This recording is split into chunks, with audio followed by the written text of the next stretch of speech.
بسم اللہ الرحمن الرحیم۔ گرین ہارٹ کی طرف سے آپ سب کی خدمت میں السلام علیکم۔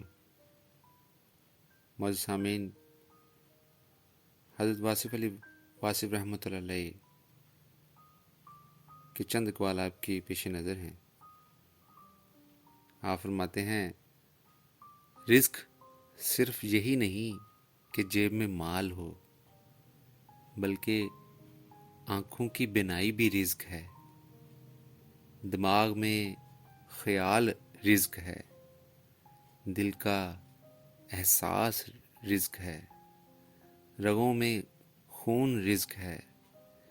یہ زندگی ایک رزق ہے، اور سب سے بڑھ کر ایمان بھی رزق ہے۔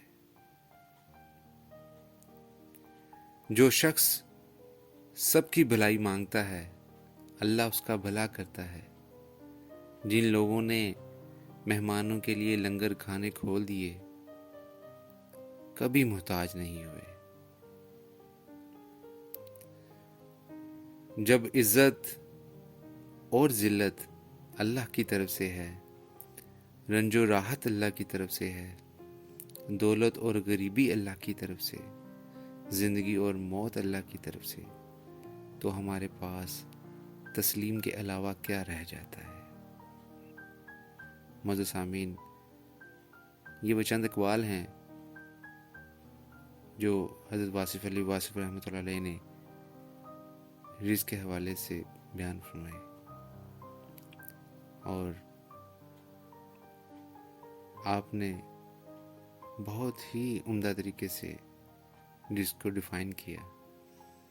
اب ہمیں تھوڑا سا اپنے خیال کو غور و فکر کی طرف لے کے جانا ہے، تاکہ ہم معلوم کر سکیں کیا صرف رزق پیسے کا ہی نام ہے؟ ہمیں ضرور یہ احساس ہوگا جب ہم غور کریں گے۔